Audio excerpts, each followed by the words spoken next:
Hello guys, and welcome back again to my channel. Today's video I'm going to share with you how I achieved this beautiful simple palazzo trouser. Is it really a palazzo? Because this is just it's not so wide and it's not fitted, it's somewhere in between, but it brings out your shape.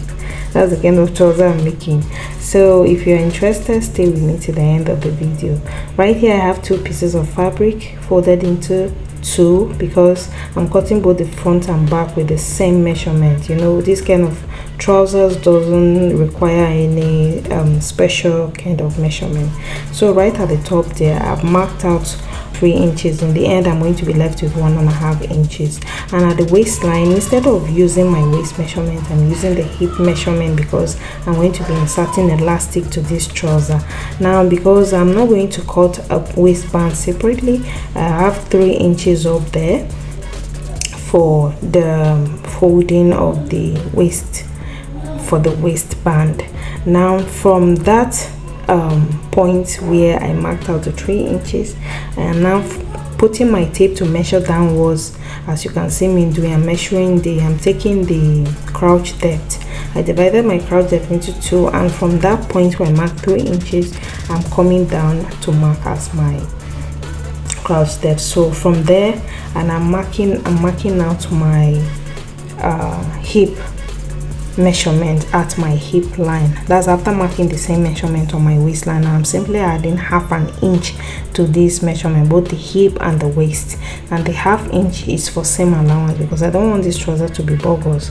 I want to maintain that hip measurement alone. I don't want to add some allowances to it apart from hem allowance, which is 1/2 inch. So at my crouch depth line, I'm going to mark my thigh measurement. My thigh measurement divided by 2 is what I'm marking out here, and then I'm adding 1.5 inch to it, which is going to serve as my crouch extension line. And then I'm simply connecting these dots together to form that crotch. I'm going to connect a curve here to form that crotch depth or crotch line, however you call it.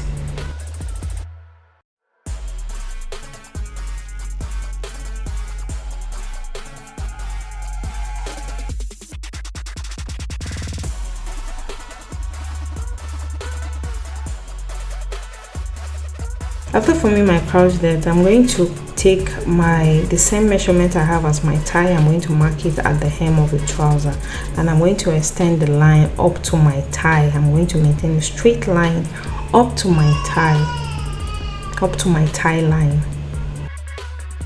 After extending that line, I'm simply going to now blend that extra line that I have there, at the crouch extension, so it can give me a perfect shape. And I'm simply cutting everything out.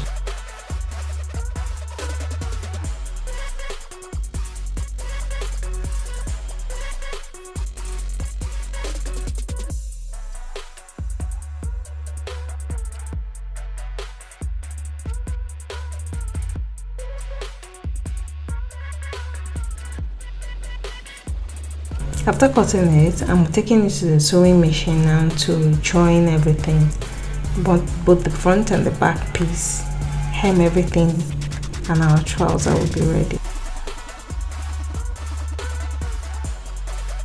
So I've marked out 1/2 inch on both sides of the crouch depth, and I'm going to hem both sides of the crouch depth now. I'm going to hem it.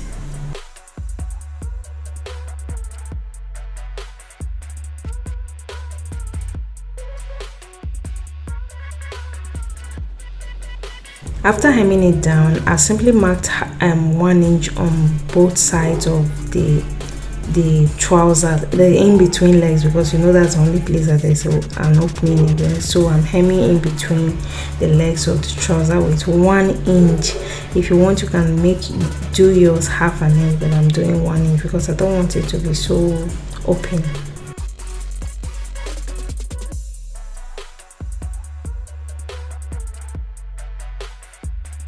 And after hemming it, the next thing to do is I'm going to now hem the top, the waist of the trouser by the 3 inches that I left up there, I'm going to fold it in, and you know, by at the end of everything I'm going to have 1 inch left, because the half inch is going to go in as the hemming of the waist. Then I'll be left with 1 inch, which I'm going to be inserting my elastic through it. So I'll hem and leave a small space where I can use my safety pin and pass the elastic band on the waist, and after that I will hem the ends of the trouser legs, and voila, our trouser will be ready.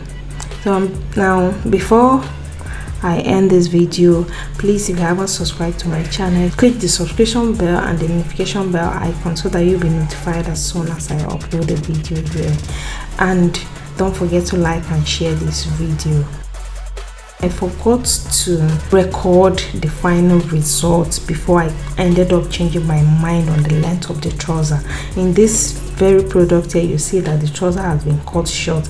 That was because it was looking bogus on a already bogus top, so I wanted something smart, so I cut the trousers and I slimmed it. But this is what it's definitely going to look at in the second picture, because the same measurement I used in making the trouser in the second picture. So that's what you have as a final result of the long one, if you don't cut it short like mine. Thank you for watching, and I'll see you in my next video. Bye bye.